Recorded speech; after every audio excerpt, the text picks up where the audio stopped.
I want to tell you something. It's kind of contrary to our culture, something you'll process later, but don't give them a taste of their own medicine. You probably heard that, right? Like, give them a taste of their own medicine. You heard that phrase before? Like, if someone's done something to you, well, if it doesn't taste good for you to give it, you should give it back to them. Make them taste what you had to taste. Now, for COVID, since I did go through it, the only thing I actually experienced was loss of taste and smell. I'm so thankful for that. I'm not like, I'm celebrating it, but I'll admit I had a little bit of guilt. Kind of feel like I cheated COVID a little bit, and I don't want it to come back at me. But, and for real, all I lost was taste and smell. And for a couple of days, I actually had fun with it, didn't I, Rachel? Like, I ate mustard and didn't die. One time I did, it was a terrible life decision. I went out of my way to find creative ways to determine can I or can I not smell. I won't go through all of those since this is being recorded. But there were some unique things that I did to say, like, okay, can I really smell that? More specifically, can I taste that? Because I didn't lose taste. There's nothing tasted normal. In fact, it was really weird. I could actually feel food on the back of my tongue, but not the front. Because you normally just notice, like when you're eating, you taste it as it kind of goes through. You didn't know that there's actually parts of your tongue that actually provide the taste for you. I could taste everything on the back of the mouth, which meant I could taste everything that was bitter. I've heard this before. You can taste a lot of salty things. So I could taste coffee, but just the bitter part of coffee. Not like the fruits and other things that were kind of in its environment that created nice like overtones or taste tones or whatever they call those things. What are they called, Stacey? Taste something. What was that? Taste tones. Taste tones or taste notes, something like that. Tones. Is it notes? Okay. Like tones sounded funny, but I said it. Okay. So anyways, but I couldn't taste all of those.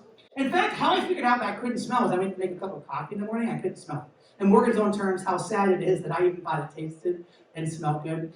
We're still praying for you. In fact, for you adults that are going, we're bringing our pour-over systems for Florida, like Stacy and I and Rachel and all of you are going to live high and low. Okay, we're going to have more coffee than anything else. Preach it, Satan. Like, for reals. Okay, actually, part of my goal is to go to Bloomington and make sure that we don't run out. I'll just buy bags.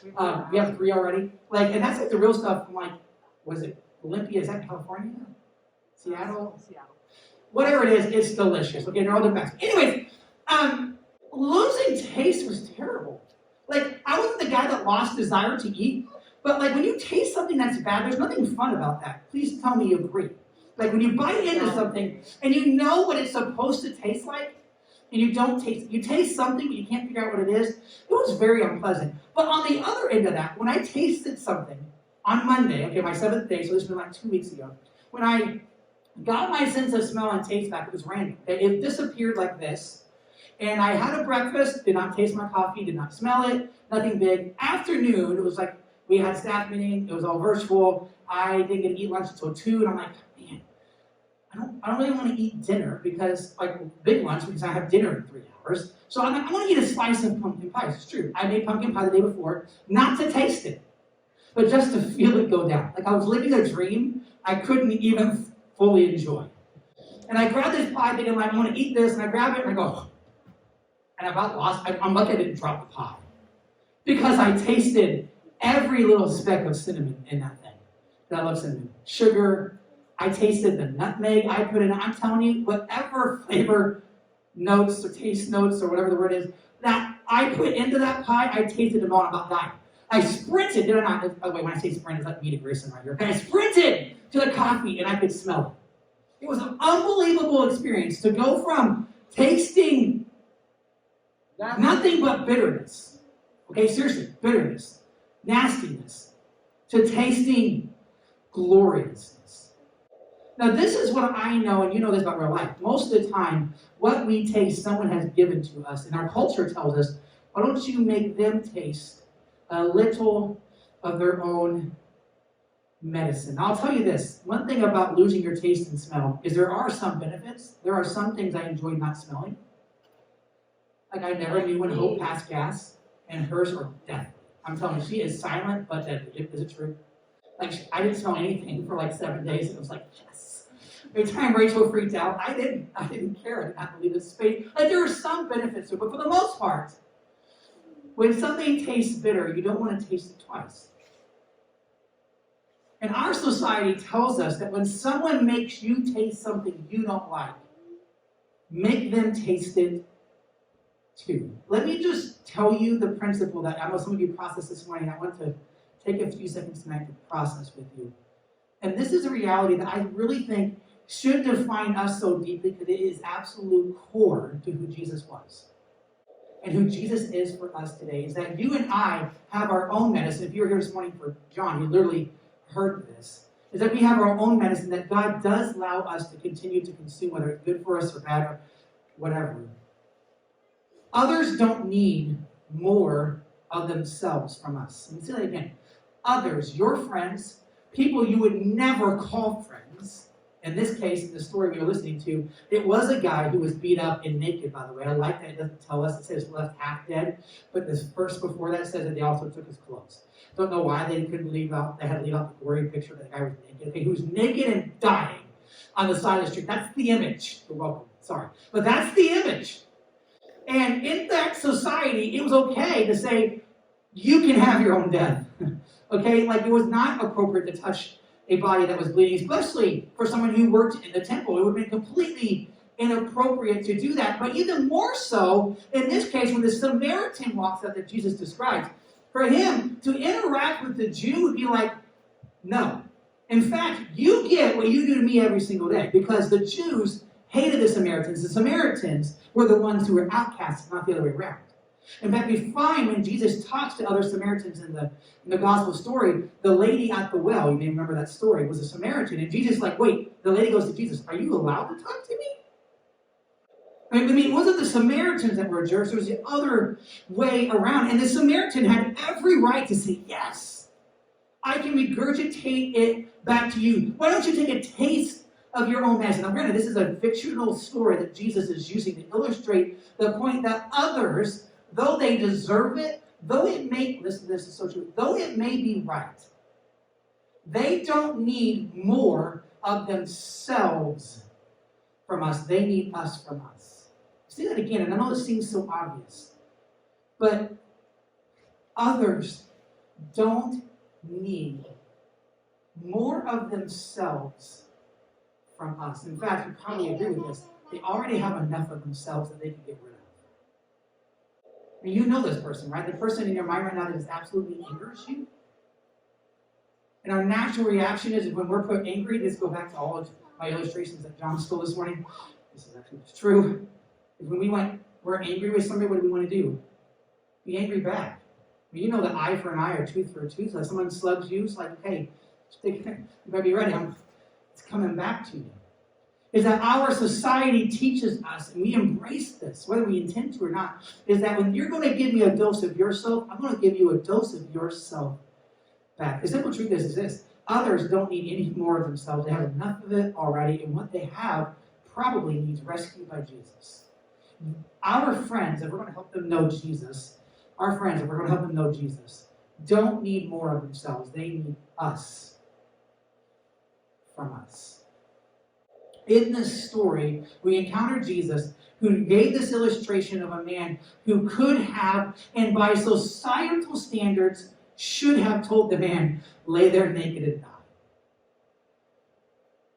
Because that's probably what the guy laying on the ground would have done to the Samaritan. In fact, this was the opportunity for the Samaritan to finally be in a position of control and authority and power and say, I'm doing it to you now.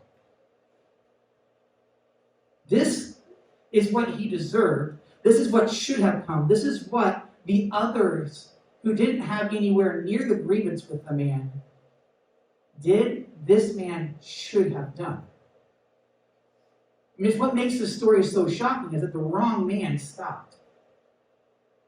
I mean, this guy should have relished the moment, and all of Jesus' audience knows that this guy, it's not that he's a good Samaritan that matters. In fact, I want you to hear this. I think the Good Samaritan is a terrible title, because he's not good. The word of Good Samaritan.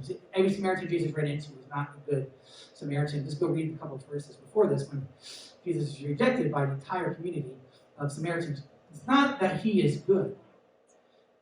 It's that the guy did not give a dose to the other man that he deserved.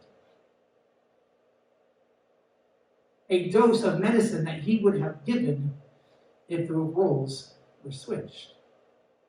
And so Jesus is talking to a religious leader, don't forget, as Emma just read, who comes to Jesus and says, I love this, there's two questions that the guy asked and that Jesus asked, that each asked one. And the guy asked Jesus, so who's my neighbor? AKA, Who should I love? And I want you to catch something.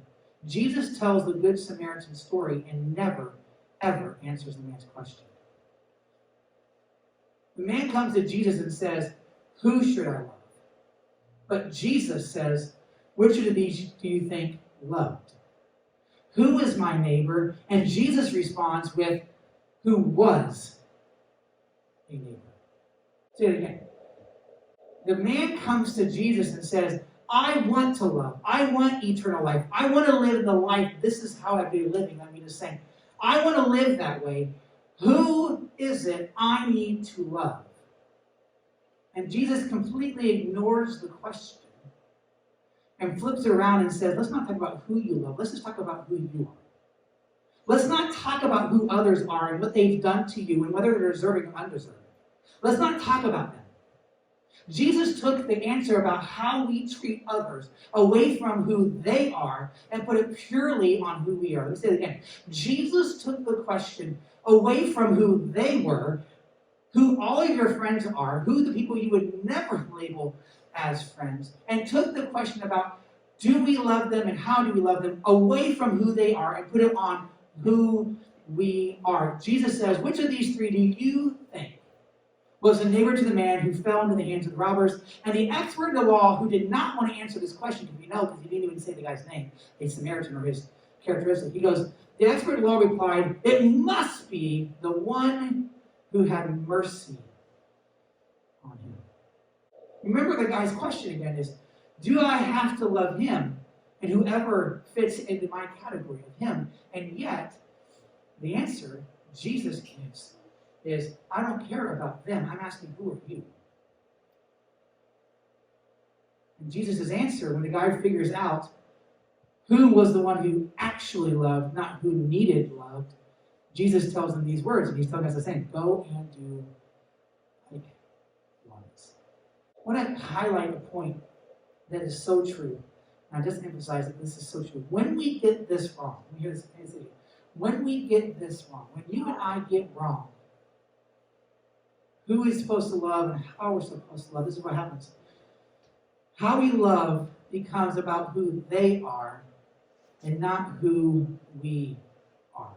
When we get how we treat others wrong, we make love about who they are and not who we are. Can you just imagine for a minute?